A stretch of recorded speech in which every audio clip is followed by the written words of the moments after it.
Nagpakilala na si Jose. Hindi na mapigil ni Jose ang kanyang damdamin, kaya pinaalis niya ang kanyang mga tagapaglingkod na naroon.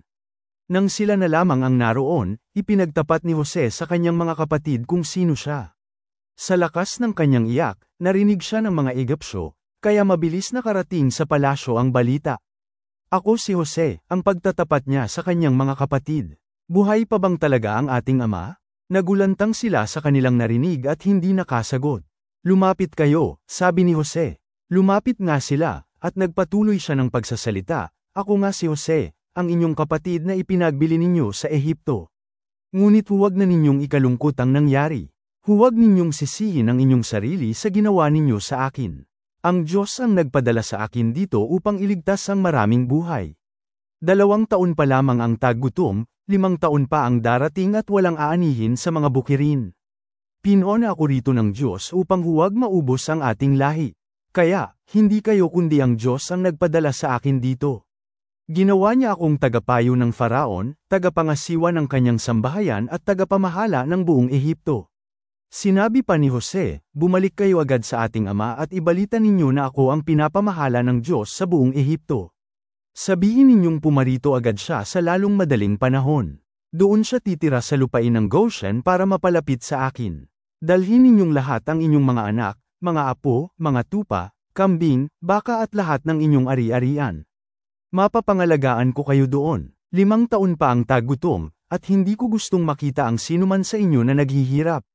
Kitang-kita ninyo ngayon, pati ikaw, Benjamin, na ako talaga si Jose. Ibalita ninyo sa ating ama ang taglay kong kapangyarihan dito sa Ehipto, at ikwento ninyo ang lahat ng inyong nakita. Hihintayin ko siya sa lalong madaling panahon.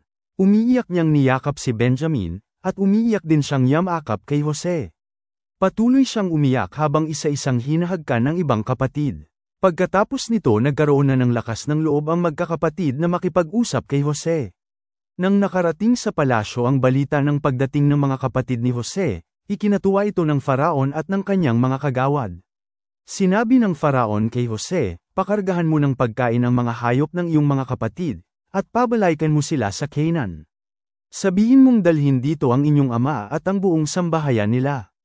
Ibibigay ko sa kanila ang pinakamatabang lupain upang malasap nila ang masaganang pamumuhay rito. Sabihin mo ring magdala sila ng mga karawahe para magamit ng kani-kanilang asawa at mga anak paglipat sa Ehipto. Huwag na nilang panghinayangang iwanan ang kanilang ari-arian doon, sapagkat ang pinakamabuting lupain dito ang ibibigay ko sa kanila. Sinunod ng mga anak ni Israel ang utos na ito. Binigyan sila ni Jose ng mga sasakyan, gaya ng utos ng Faraon, at pinadalhan din ng pagkain sa kanilang paglalakbay. Binigyan ng bawat isa ng tig-iisang bihisan. Pero kay Benjamin, 5 ang ibinigay na bihisan at pinadalhan pa ng 300 pirasong pilak. Pinadalhan niya ang kanyang ama ng pinakamabuting produkto ng Ehipto, karga ng 10 asno. 10 asno rin ang may kargang trigo, tinapay at iba't ibang pagkain upang may baon ng kanilang ama sa paglalakbay. Inutusan ni Jose na lumakad na ang kanyang mga kapatid ngunit bago umalis, sinabihan sila, huwag na kayong magtatalo-talo sa daan. Umalis nga sila sa Ehipto at umuwi sa Canaan. Pagdating doon, sinabi nila kay Jacob, Ama, buhay pa po si Jose. Siya ngayon ang namamahala sa buong Ehipto. Natigilan si Jacob, at halos hindi siya makapaniwala sa balitang ito. Ngunit nang may salaysay sa kanya ang bilin at makita ang mga karwaheng ipinadala ni Jose, sumigla ang kanyang kalooban. Salamat sa Diyos, sabi ni Jacob. Buhay pa pala ang aking anak. Pupuntahan ko siya bago ako mamatay.